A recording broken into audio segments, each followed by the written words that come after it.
Bonjour, la paracha qu'on lira Be'ezrat Hashem ce Shabbat, parachat Bamidbar, la première paracha du 4e livre. Le cours précédent, numéro 1, on a expliqué là-bas qu'Akadosh Baruch Hu il nous a donné la Torah dans le désert. Et au moment qu'il nous a donné la Torah dans le désert, il s'est passé encore deux choses. Mis à part le désert, on a eu le feu et on a eu l'eau. Et j'ai rapporté là-bas les psukim. La question qu'on a posée, pourquoi Akadosh Baruch Hu il nous a donné la Torah dans le désert? Pourquoi on a eu l'eau et pourquoi on a eu le feu? Le désert, pourquoi? On a expliqué cours numéro 1. Cours numéro 2, on va expliquer pourquoi on a eu l'eau. L'eau, c'est le symbole de quoi? Quel rapport l'eau et le don de la Torah? Pourquoi Akadosh Baruch Hu il a fait ça?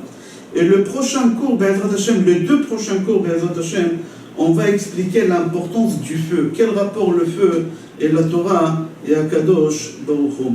Il faut savoir que l'eau, au moment qu'on parle d'eau, ça donne soif. Au moment qu'on parle d'eau, c'est quelqu'un qui a soif. La Gemara dans page Ta'anit, la Gemara Ta'anit dans page Zain, là-bas elle dit, elle pose la Gemara une question. Lama nimshelu divrei Torah lemaim. Pourquoi les paroles des Torah ils sont comparés à l'eau? Où on a vu ça que les paroles de la Torah ils sont comparées à l'eau? C'est marqué Hoy kol tzameh lechu lamaim.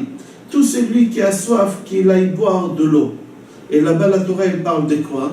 La Gemara elle dit pour t'enseigner, pour t'apprendre que comme l'eau, ils vont des hauteurs, ils vont descendre les cascades d'eau, dont ils vont descendre jusqu'en bas, d'un endroit haut jusqu'à l'endroit le plus bas qu'il y a.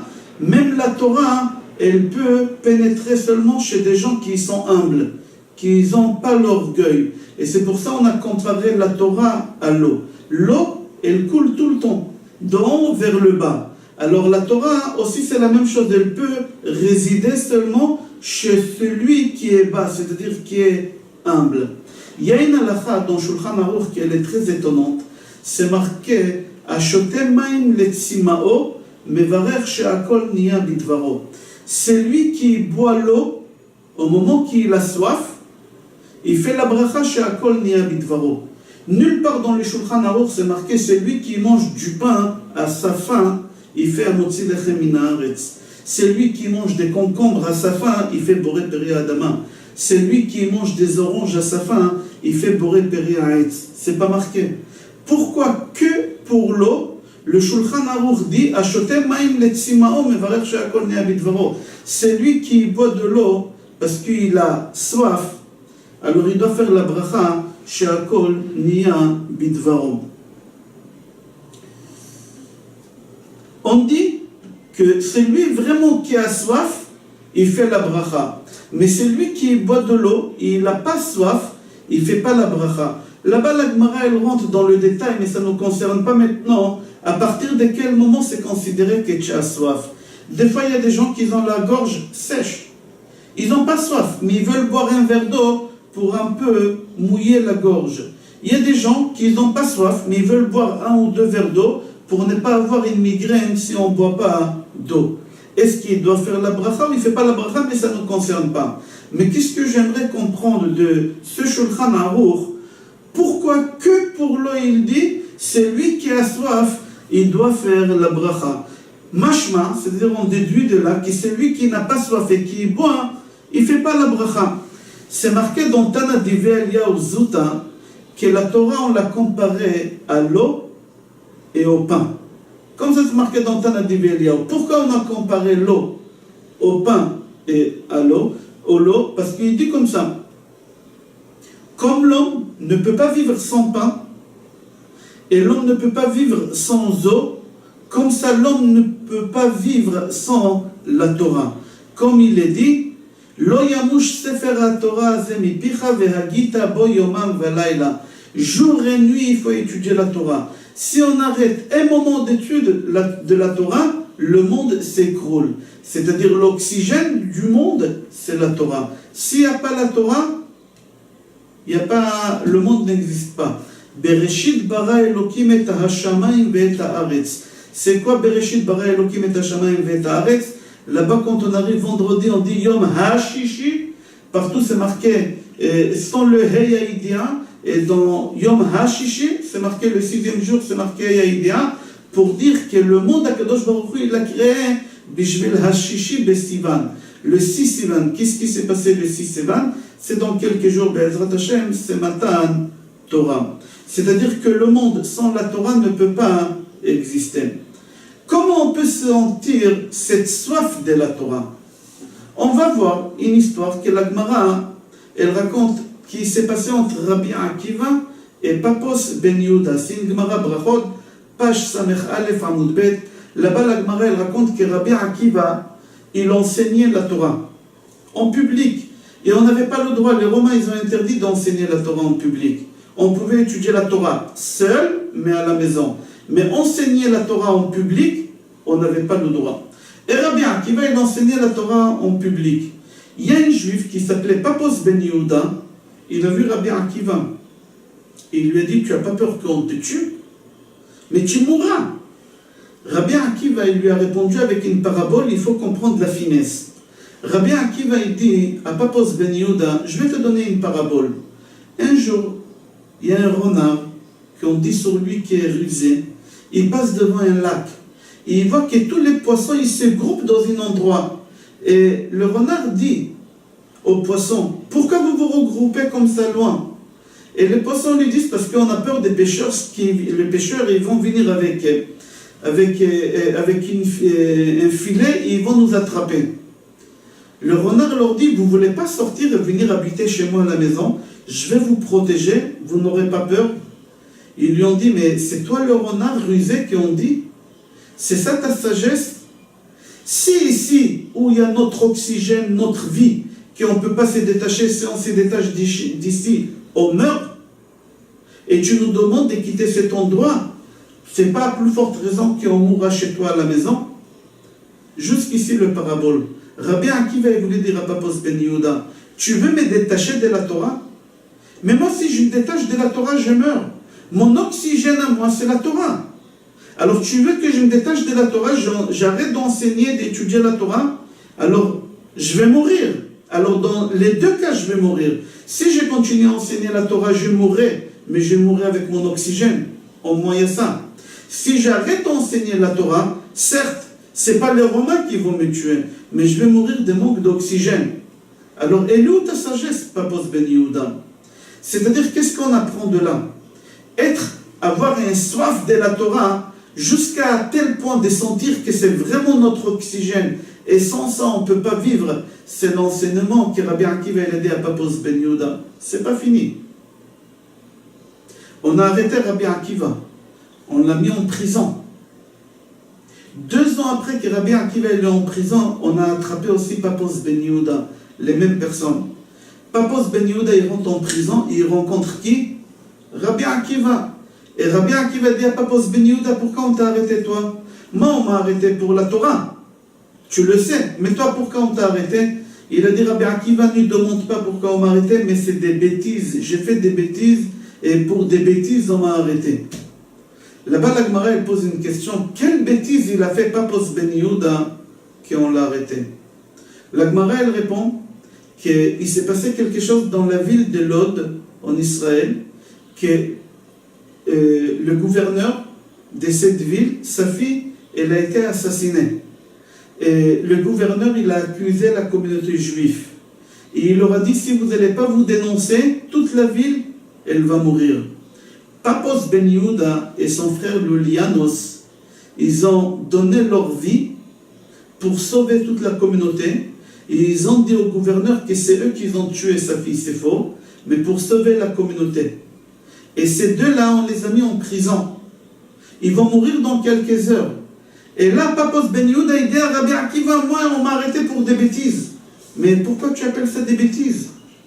Là-bas, la Gemara dit, je ne me souviens pas si c'est Rabbi Shimon Bar Yochai, il a dit que personne au monde, il peut se mettre à côté de Papos Ben Yehuda et le Lianos Harougé Loud, tellement ils sont dans un niveau très élevé. Et Papos Ben Yehuda, il a fait avec son frère un acte tellement fort, à tel point qu'il se trouve au paradis dans un endroit élevé. Et lui, il dit à Rabbi Akiva, on m'a arrêté pour des bêtises. Ça, tu appelles des bêtises? Là-bas, la Gemara, elle répond, et dans le livre Har Shmuel aussi, c'est rapporté là-bas, que oui, c'est des bêtises. C'est des bêtises. Pourquoi c'est des bêtises? Par rapport à la Torah, c'est des bêtises. Il a dit à Rabbi Akiva, par rapport à l'enseignement de la Torah, par rapport à l'enseignement de la Torah que toi tu as fait et qu'on t'a arrêté, qu'on te tuera pour ça, moi c'est des bêtises que j'ai fait. C'est-à-dire vous prenez la chose la plus forte, la plus élevée, et vous la mettez à côté de la Torah, c'est rien. C'est rien par rapport à la Torah. Et c'est pour ça, Papos Ben Yehuda, il a dit à Rabbi Akiva, on m'a attrapé pour des bêtises. Ça c'est la soif de la Torah. C'est l'importance d'étudier la Torah. Il y a une Gemara dans Makot, page Yud, elle dit un enseignement. Au moment qu'Akadosh Baruch Hu il a dit à Yehoshua ben Nun de nous faire rentrer en Israël, une des mitzvot qu'il a eu, c'était de mettre des villes de refuge. Et c'est quoi les villes de refuge? Si quelqu'un il a tué quelqu'un d'autre sans faire exprès, alors il va se réfugier là-bas le temps que le Kohen Gadol mourra, etc. Regardez dans les livres, c'est quoi les villes de refuge. La halakha, elle dit comme ça, c'est rapporté dans la Gemara que j'ai citée, la Gemara Makot Pajud dit, s'il y a quelqu'un qui a été exilé dans cette ville, on va appeler ça un exil dans cette ville de refuge, parce qu'il a tué sans faire exprès, il va maintenant rester là-bas 10 ans, 15 ans, 20 ans, jusqu'à ce que le Kohen Gadol mourra. Comment il va étudier la Torah? Il va mourir là-bas de soif de la Torah. La halakha dit, un élève qui a été dans cette ville de refuge, on est obligé de l'envoyer son rave avec lui. C'est-à-dire au moment que lui il va en exil, son rave aussi il doit y aller avec lui. Le rave, qu'est-ce qu'il a fait? Mais j'ai rien fait, c'est pas moi, c'est lui. J'ai pas de rapport. Non, tu es son rave. Si tu iras pas avec lui, il mourra de soif de la Torah. On ne peut pas vivre sans la Torah. Si une halakha qu'elle a été instaurée, on ne peut pas mettre quelqu'un sans un maître. Il est obligé d'étudier la Torah. La Gemara, elle raconte sur Rabbi Akiva qu'un jour, il a dit un Dvar Torah devant Rabbi Tarpon. Et c'était très très profond. Rabbi Tarpon, il a dit à Rabbi Akiva, c'est lui qui se sépare de toi, c'est comme quelqu'un qui se sépare de la vie. C'est la mort. Rester avec toi, c'est la vie. On vit avec toi, on entend tout le temps des chidushim, on entend des nouveautés, on entend des choses extraordinaires, des choses exceptionnelles. On revit avec toi. Au moment qu'on te quitte, c'est comme si on est en train de mourir et on quitte ce monde-là. C'est-à-dire, Chachamim, on voit dans toutes ces histoires-là que pour eux, la Torah, c'était quelque chose de vital. C'est rapporté dans Gemara Megillah aussi. Là-bas, Rashi, là-bas aussi, il dit, concernant le chant des Dévorah. Az Yashir Moshe, il a dit un chant. Il y a Dévorah qui a dit un chant. Yehoshua, il a dit un chant. David, il a dit un chant. Shlomo HaMelech, il a dit un chant. Dvorah, il a dit un chant. Et dans le chant de Dévorah, c'est marqué là-bas, Anochi, la Hashem, Anochi, Ashira. C'est marqué 2 fois, Anochi, Anochi. Pourquoi c'est marqué 2 fois, Anochi, Anochi? C'est Rashi qui pose la question. Rashi là-bas, il répond, c'est marqué 2 fois, Anochi, Anochi. Parce qu'au moment qu'Akadosh Baruch Hu, il a voulu nous donner la Torah, il y a 2 montagnes qui sont venues, qui ont demandé à Kadosh Baruch Hu et qui ont supplié à Kadosh Baruch Hu de donner la Torah sur eux. C'est le Har Tavor et le Har Carmel. À Kadosh Baruch Hu, il leur a dit, Kulchem Harim Gavnunim, vous êtes des montagnes hautes, orgueilleux. Je préfère donner la Torah sur le mont Sinaï, c'est le plus humble, le plus petit. Mais, parce que vous êtes fatigués, vous êtes dérangés, vous êtes venus me demander une chose pareille, je vais vous récompenser. Quoi? Comme sur le mont Sinaï, Akadosh Baruch Hu, il a dit le premier commandement, Anochi Hashem Elokecha. Akadosh Baruch Hu, il a dit sur ces 2 montagnes, sur Tavor et Carmel, Akadosh Baruch Hu, il a dit Anochi. Comme Anochi Hashem Elokecha, Dvorah, il a dit Anochi la Hashem, Anochi Ashira. Un pour le mont Tavor et l'autre pour le mont Carmel. C'est-à-dire, au moment que quelqu'un, il essaye de s'investir, même s'il n'a pas réussi, il a essayé de s'investir, à Kadosh Baruch Hu, il va lui donner une récompense. C'est pas possible.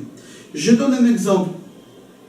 Rabbi Nechonia ben Akana dit que nous les Juifs, on travaille et on touche un salaire à la fin du mois.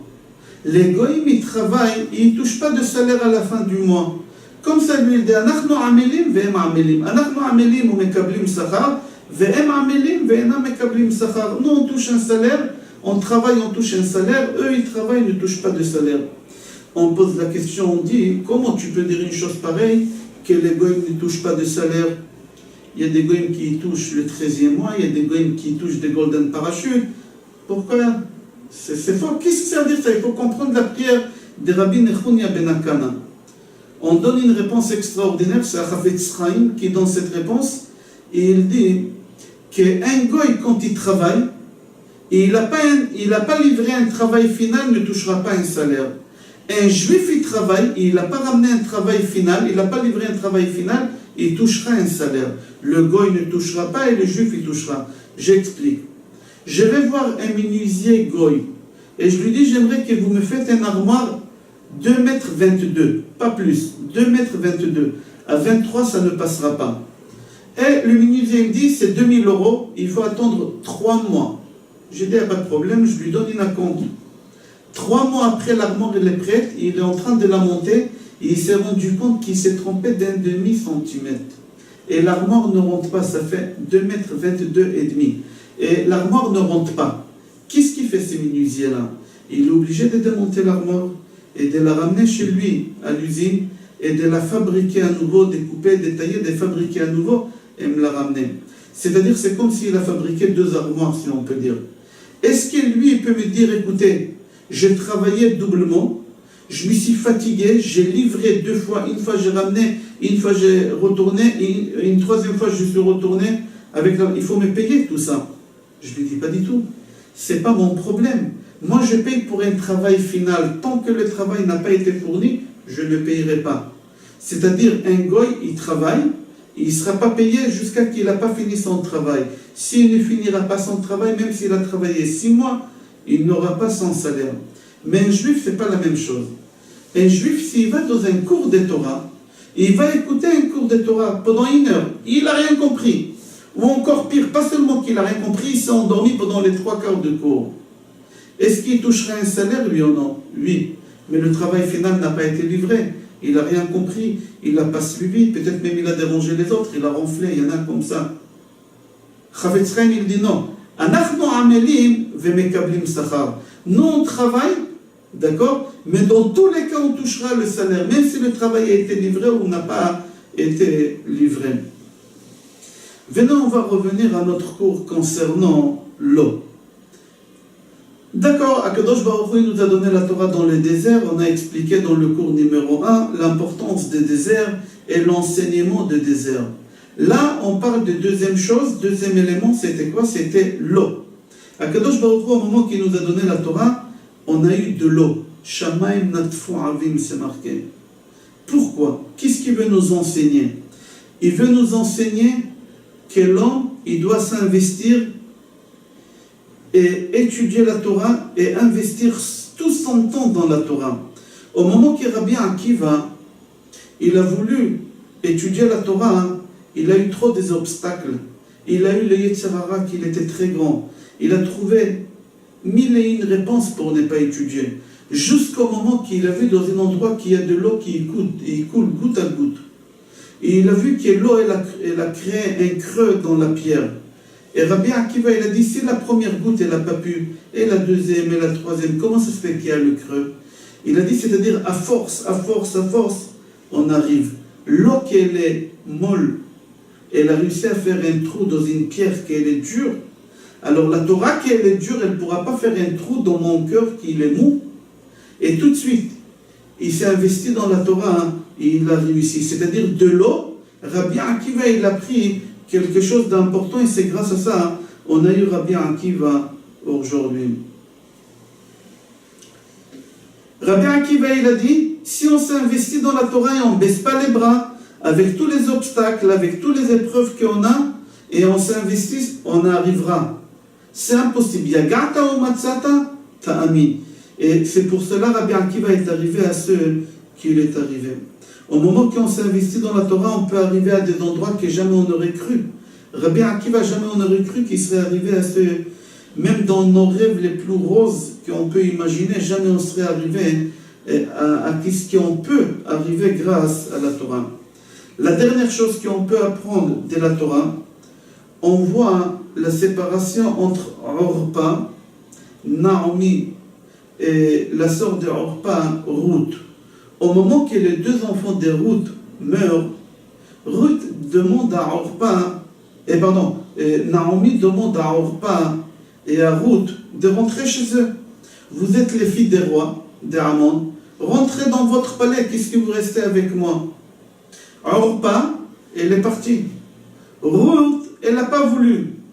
Et Naomi lui a dit, tu sais, chez nous les Juifs, on n'a pas le droit d'aller dans certains endroits. Alors il lui a dit, Ruth, Ba'asher telech elech, où tu iras, je te suivrai.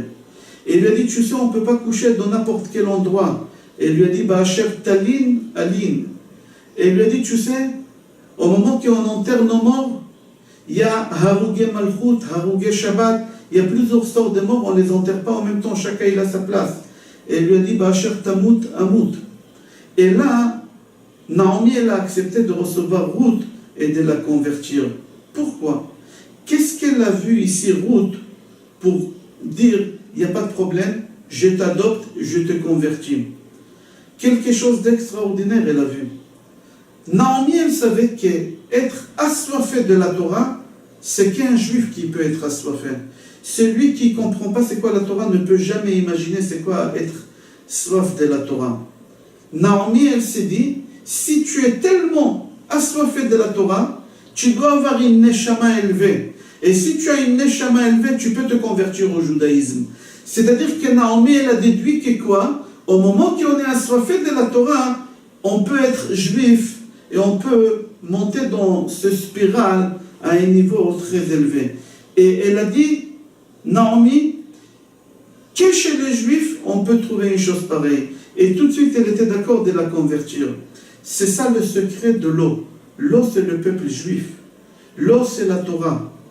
L'eau, c'est être humble. Tout l'enseignement qu'on a dit dans l'eau.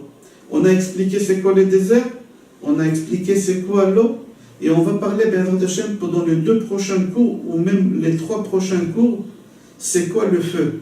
Je vous conseille d'écouter la suite, c'est très très beau. Je vous souhaite Shabbat Shalom, Bracha ve'Hatzlacha et Kol Tov.